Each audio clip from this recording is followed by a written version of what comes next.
Salve, gente! Tudo bem? Curtiram? Acho que não. Quem sabe alguns. Para quem gosta das duplas lá, acho que não vão curtir muito. Mas vamos lá! Galera, vamos dar continuidade lá na parte de Física 2, até onde eu tinha parado, lembra? Eu falei de resistência elétrica. Você lembra o que é?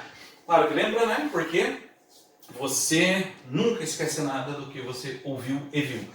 A resistência elétrica é uma grandeza física que mede a dificuldade que a corrente elétrica tem para passar pelos diversos materiais. Tá? Alta resistência, isolantes, baixa resistência, condutores. Tudo bem? Ok. Agora o resistor, meus queridos, o resistor é diferente da resistência, porque ele é o dispositivo, a peça. Né? Então, resistor, dispositivo que converte a energia elétrica em energia térmica, ok? Ele é simbolizado assim, ó, assim ou assim, né? Então, tanto faz. O mais usado é esse aqui. O que importa é saber o que é o resistor, né? Exemplo, ó, o chuveiro elétrico, claro, funciona à base de um resistor. Torneira elétrica, claro. Lâmpada, só toma cuidado que a única lâmpada que é resistor é a incandescente. Tá bom? Mas é um resistor. Por isso que na lâmpada incandescente você não usa como resposta dizer na lâmpada incandescente há um efeito luminoso como efeito de corrente. Não. Há um efeito predominantemente térmico. Então, cuidado quando aparecer isso. Aparece de vez em quando? Aparece. Faz parte das perguntinhas lá. A lâmpada incandescente parou de ser fabricada, mas tem muitas por aí e fisicamente o que acontece nela não vai deixar de existir, tá bom? Muito bem, então tá aí o que é o nosso resistor, tá bom? Gente, existe um cara que inclusive é o nome dele, que acabou sendo, no sistema, na criação do sistema internacional, é o nome dele que acabou sendo homenageado para a medida da resistência elétrica, que é o Ohm. O Ohm, ele tem duas leis da física para falar de resistência elétrica. Tá? As duas, uma num contexto, outra no outro, mas as duas leis eram no final das contas para falar sobre resistência elétrica. Nesse primeiro momento, nessas aulas aqui, 23 a 26, que a gente começou na aula passada, vamos falar da primeira lei de Ohm por enquanto. A segunda vem na sequência, no próximo bloquinho de aulas que estivermos ali, tá bom? Então vamos lá falar um pouquinho sobre a primeira lei de Ohm. Olha, não é lei da física à toa, é porque houve muito teste e pesquisa em cima disso para que isso realmente se tornasse uma lei da física, e se é uma lei física é porque é válido para todas as situações que envolvem o que ela aborda, no caso, o comportamento dos resistores. O que se tem na primeira lei de Ohm é justamente isso, o comportamento, tá? Eu quero que você desde antes que eu for escrever e falar, ajuste o teu pensamento, que a primeira lei de Ohm é um comportamento, não é uma conta. Apesar da conta fazer parte, muitas vezes, é o comportamento que define o que é a primeira lei de Ohm. Tá? Para você entender, só um contexto aí, um pequeno contexto, assim. Quando se começou a falar em resistência dos materiais, a ideia, né, claro, tinha muitos a descobrir, mas a ideia é que era uma coisa assim, cada material tem uma resistência definida e não há o que mude, tá? Então, se você quer contestar isso, você tem que provar. Para provar, você tem que fazer experimentações diversas e foi o que ele fez. Tá? Ele fez todas as experimentações e testes para comprovar uma coisa que, o que muitos achavam, talvez até inclusive ele quando começou, não é verdade. A resistência elétrica não é uma coisa fixa e imutável nos materiais. Os testes apontaram que alguns materiais mantêm a resistência constante, sim, outros não, tá? Sob mesmas condições, é claro. Por isso, a questão da primeira lei de Ohm ser um comportamento, ela é definida, ela é escrita, vai ser lida por você assim, ó. Mantido ou mantida a temperatura, tá? Mantida a temperatura constante de diversos materiais, alguns, ao ser submetido a diversas DDP, mantiveram suas resistências com valores constantes. Esses materiais são chamados de ômicos e só os ômicos obedecem à primeira lei de Ohm. Tá bom?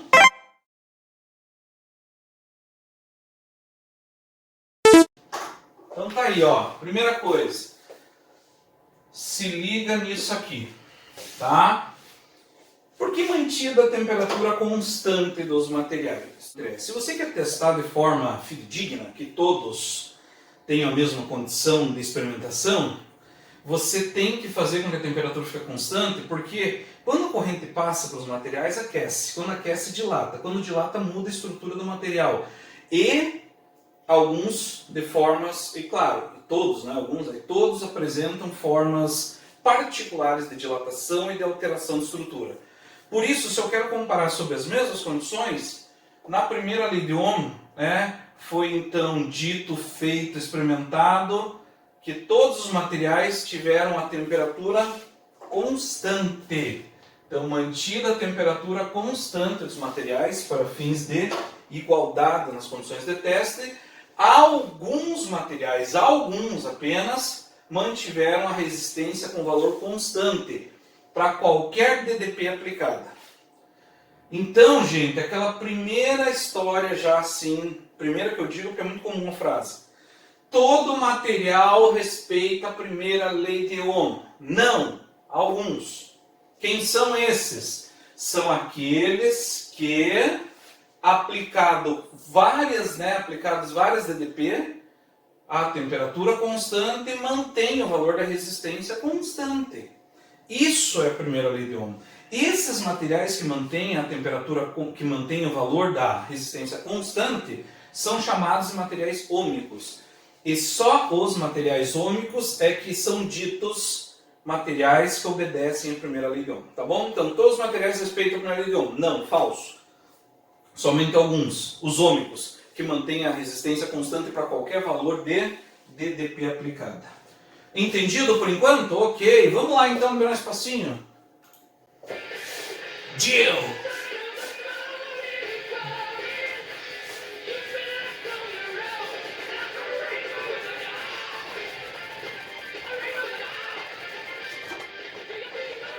Viram que eu vim com uma camiseta 3D hoje, ó? Muito bem! Ok. E vamos para uma definição de resistência, que é aí que rola um pouquinho de dúvida lá quanto que é o que não é a primeira lei de Ohm, tá? Uma das formas de definir a resistência, de acordo com a primeira lei de Ohm, é o seguinte. A resistência pode ser definida como a razão entre a DDP aplicada ao resistor pela corrente. Ó, DDP é volts, tá, corrente é ampere. Ah, então posso dizer que resistência é volt por ampere? Pode, tá aqui, ó. E aí foi dado o nome de homem, Volt, é uma pessoa, Alessandro Volta, Jean-Marie Ampère, George Simonyi. Então sempre, na maioria das vezes, né, dessas grandezas físicas derivadas, né, não as fundamentais lá, você tem nome de pessoas homenageado quando foi feita a criação do Sistema Internacional de Unidades, tá bom? Então tá aí. Isso aqui, meu Deus do céu, como isso aqui vai ser usado. Falou em circuito, falou em eletrodinâmica, essa relação é demais usada. Só que ao invés de ela ser apresentada assim, eu passo o I para cá e deixo o U sozinho, e ele praticamente vira da família. O URI. Tá? Agora tem um probleminha. Nós vamos usar demais isso aí. Ele é fantástico a sua utilidade. A questão, probleminha, a tentativa de induzir a erro é dizer que URI é a primeira lei de Ohm. Não é a primeira lei de Ohm. URI é a definição da resistência. E esse aqui serve para qualquer resistor, ôhmico ou não. Tá bom? Então não é uma exclusividade dos materiais ôhmicos, o URI. É para qualquer resistor. Manteve o valor, ótimo. Como é que eu calculo? Através da relação aqui. Muda de valor, como é que eu calculo? Através da relação aqui.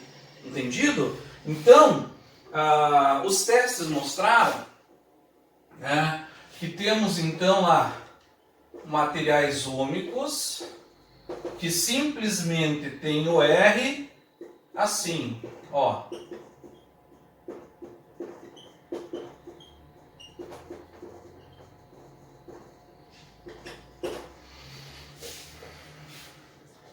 Apliquei uma DDP1, gera uma corrente 1, feito a razão, deu a resistência. Mudei a DDP, sei lá, dobrei aqui, aí dobra aqui também. Fiz a razão, deu o mesmo valor. Mudei de novo, sei lá, tripliquei. Tem uma nova corrente que é 3 vezes maior também, manteve. E assim, quantas vezes você fizer, a resistência é constante. Isso é um grupo de materiais chamado de ôhmicos. Naturalmente que temos o outro grupo que eu falei para vocês, que são os não ôhmicos. Os não ôhmicos é assim. Ó, você fez aqui um cálculo de resistência, tipo, para uma voltagem 1, gerou uma corrente 1, deu um R, vou chamar de R1. É o mesmo material, só estou testando os valores. Aí nesse mesmo material, uma nova DDP foi aplicada, gerou uma nova corrente, acabou gerando um novo valor. Então, o que acontece é isso aqui, ó. Os materiais não ôhmicos, a resistência varia. De acordo com a DDP aplicada, em certo momento ele vai assumir valores diferentes. É uma característica dos materiais. Entendido? Então, a primeira lei de Ohm provou que não são todos os materiais que mantêm a resistência constante.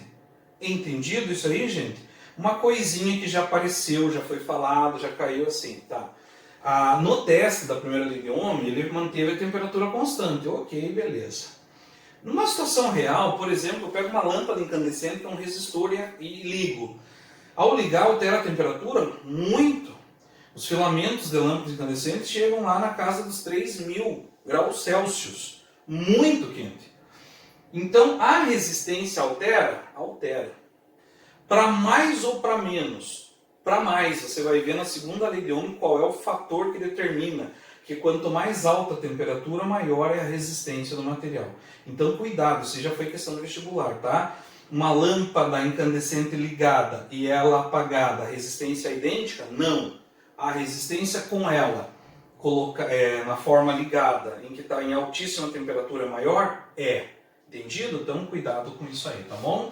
Vamos dar prosseguimento ainda com a primeira lei de Ohm, tá bom?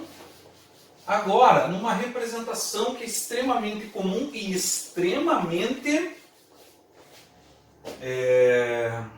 fácil de aparecer nas suas interpretações, tá? Vamos ver ali o que é. Uma coisa que vocês amam de paixão, eu não vi a hora de escrever isso aqui, dado o gosto que vocês têm, por isso a ânsia que vocês esperam. Ai, como eu quero que chegue a parte do gráfico na física. Chegou, tá bom? Gente, resistor no gráfico, tá? Olha, aqui. O que é o mais comum? Mas mais comum não quer dizer obrigatório, já coloco os outros ali também. O gráfico ser U por I. Ele sendo U por I, como é que eu vou identificar que ele é ômico sem nenhum valor envolvido? Muito simples. Se ele for U por I,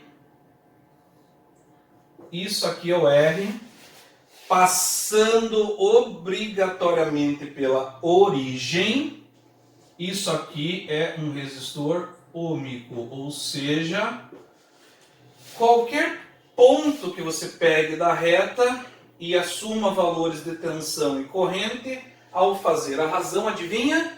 Mesmo valor, resistor ômico, tá bom? Tem que passar pela origem? Tem que passar pela origem, é uma pergunta bem comum. E se não passar pela origem, tipo, por uma reta para cima também, tentar fazer com a mesma inclinação aqui, assim. Ah, não passou pela origem, não. Posso chamar de resistor ômico? Gente, não pode chamar nem de resistor, quanto mais ômico.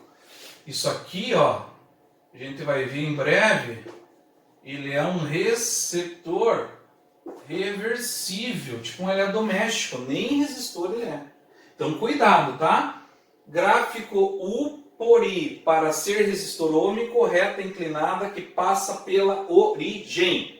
Caso contrário, não é resistor, muito menos resistor ômico. Entendido? Muito bem. É só U por I? Não. Para ser ômico, pode acontecer isso aqui. Por exemplo, um dos eixos é U, o outro é R. Pode? Pode.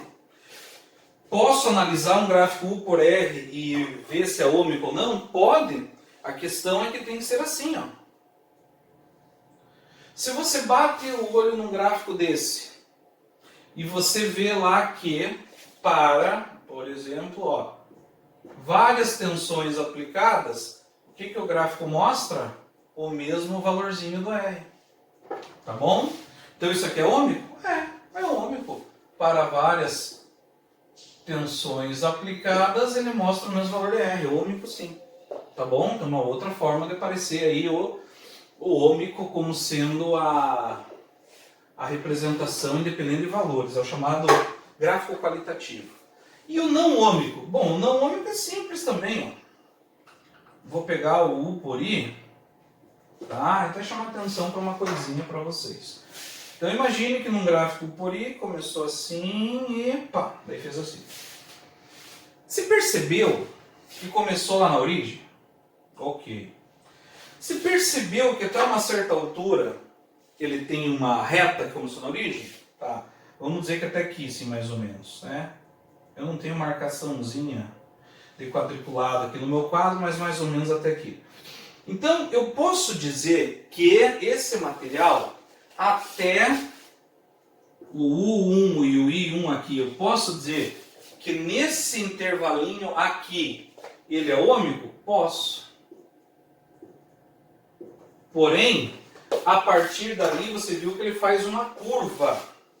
A curva indica que se eu pegar pontos da curva e fizer o U por I, cada ponto vai dar uma resposta diferente. Então, apesar dele ter um trechinho ômico, esse material, no fim das contas, é um material não ômico.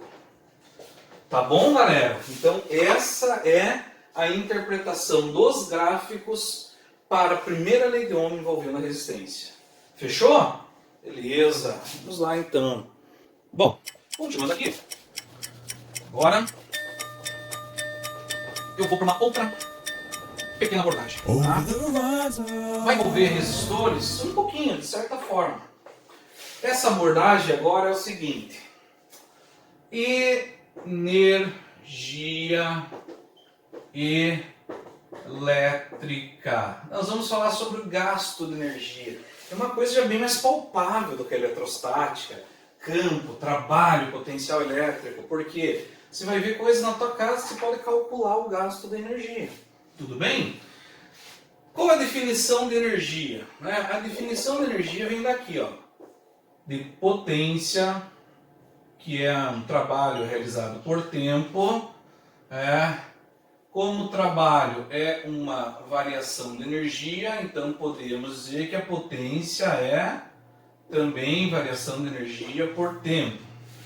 Isso aqui você usa na física mecânica, termodinâmica e tal, nas definições da potência, trabalho por tempo, energia por tempo, tá bom? Como eu vou falar de energia, eu então vou isolar. Vou tirar o delta ali, porque eu vou falar da energia consumida, claro que é uma variação, tá? Então passa o T para lá e fica assim. A energia pode ser dita como a potência vezes o tempo. Tudo bem? Para que serve essa definição? Só para eletricidade? Claro que não. Todo o contexto na física de energia, potência vezes tempo pode ser usado. Tá bom?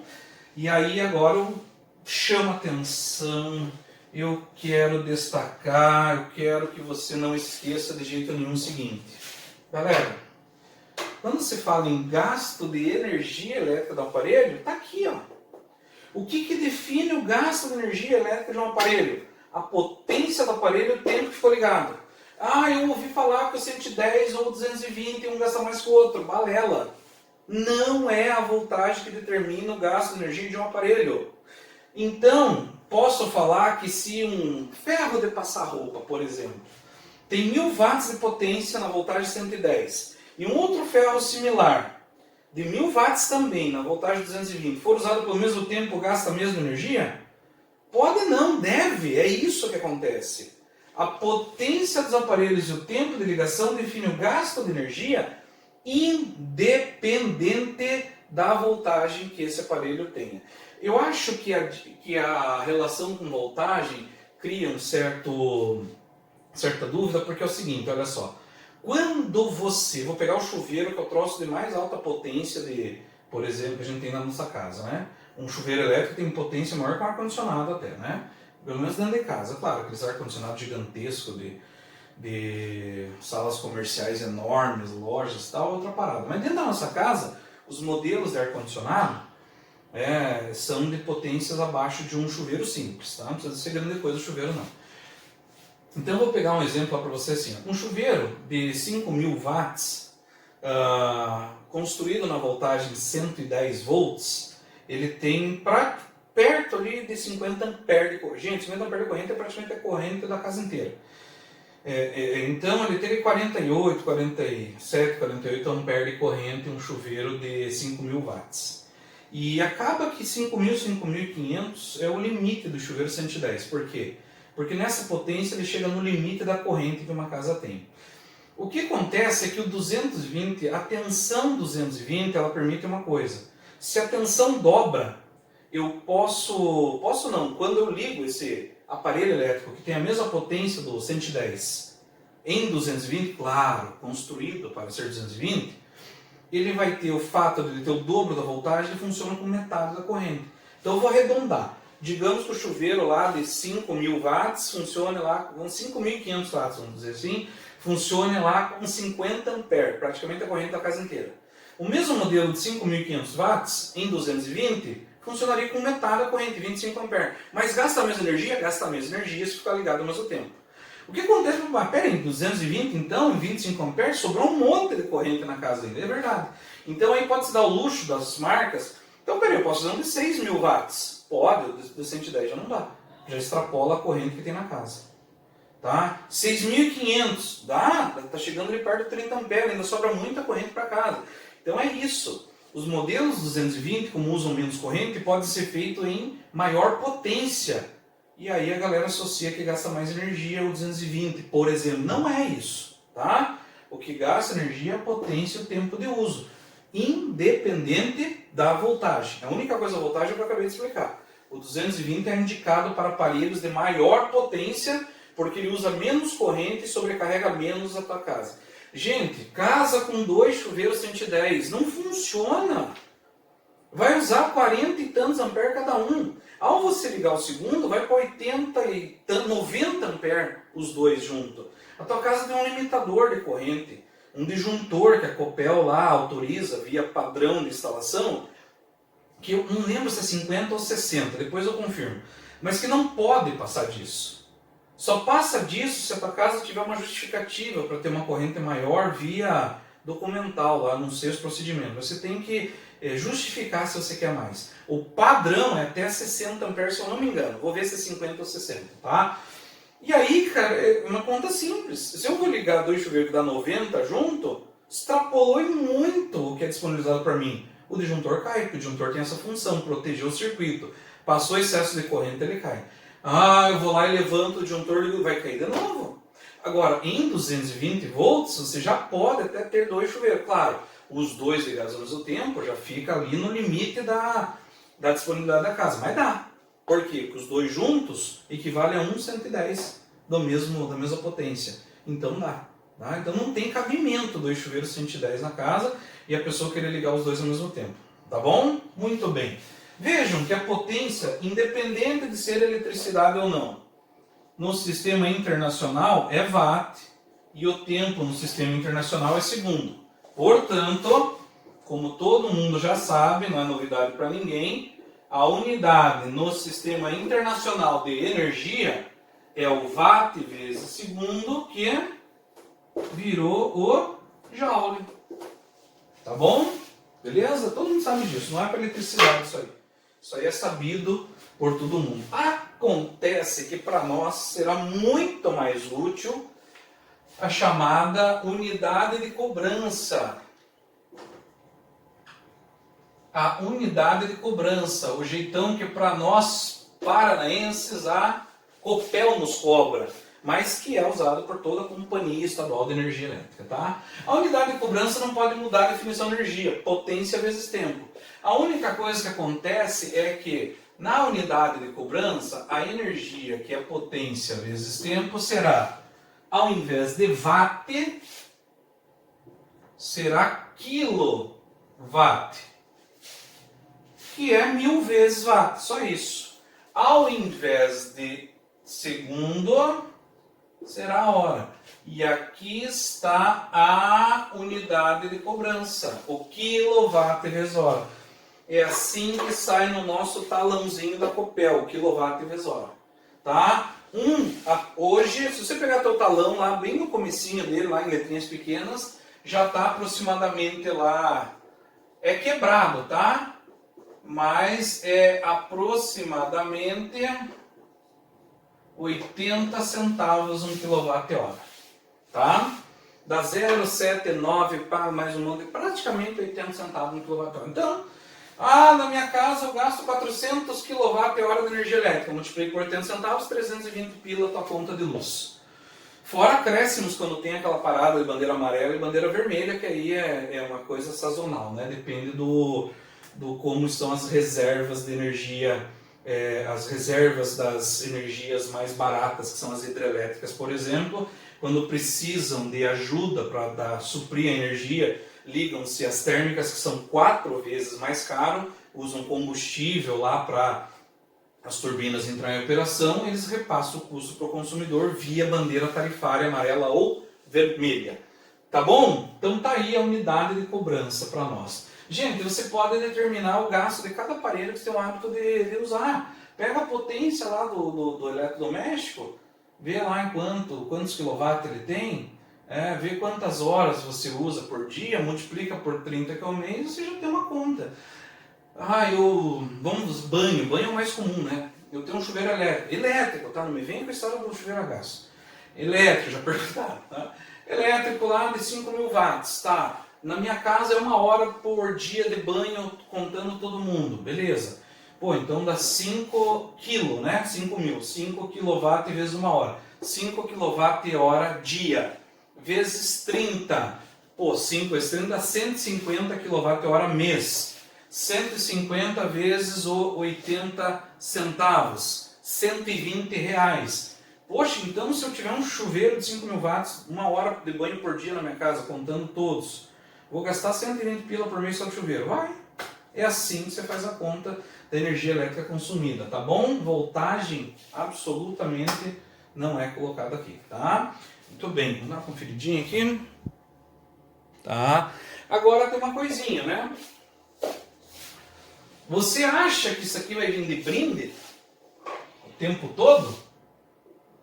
Tipo que nem meu exemplo? Ah, o chuveiro elétrico tem 5.000 watts, faça a conta. Claro que não. Não vai vir de brinde. Então, galera, o que acontece é o seguinte. Muitas vezes você vai ter que procurar quanto é o valor da potência, tá bom? E esse valor de potência eu vou te mostrar agora como que você pode chegar a ele, tá? Então veja só. A potência elétrica, agora falando em potência elétrica, tá? Vamos direto, sem ficar aí preocupado com passagens matemáticas. A potência elétrica, na chamada forma geral, que serve para todo mundo, aqui. Corrente vezes tensão. Qualquer aparelho que conheça corrente e tensão, você determina a potência elétrica. Ampere, voltagem dá watts, sistema internacional, tá bom? Agora veja, lembra que eu falei lá para você como o URI é igual a RI? Então eu vou trocar. Ó, bicho, aqui ó. Opa, um invasor. Ei, cara, você está invadindo a minha aula. Que isso? Você invadiu minha aula. Você tem que sair imediatamente.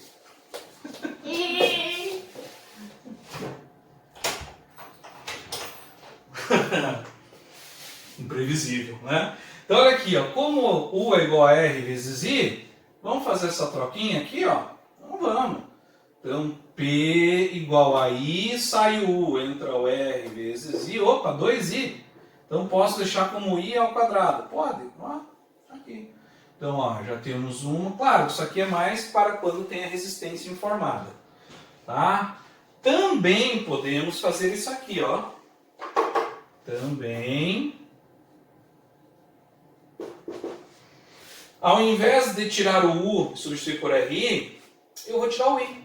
Pode, pode, pelo mesmo URI, ó. Isola o I e fica U sobre R. Beleza. E aí então, esse U sobre R entra no lugar do I. Então, P, sai o I, entra U sobre R. Tá nervoso o baixinho ali fora. E repete o U. Pronto. Aí. Galera, a partir de agora, se liga. Falou em potência elétrica, pensa nisso aqui. Ó.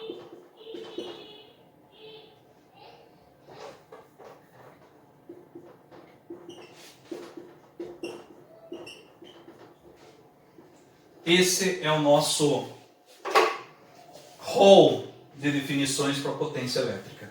Então, toda vez, a partir de agora que você for questionado sobre consumo de energia, precisar calcular a potência, está aqui. Para não esquecer, como que eu calculo a potência elétrica? Piu, piriri, pururu. Eu sei que dá vergonha, então deixa que eu falo. Vou repetir. Piu, piriri, pururu. Tá bom? Qual que eu devo usar? Qualquer uma, gente, que lhe for mais conveniente. Uma resposta feita por essa ou por essa não pode ter diferença. Aí nós vamos abordar na sequência a relação resistência-potência para cada caso.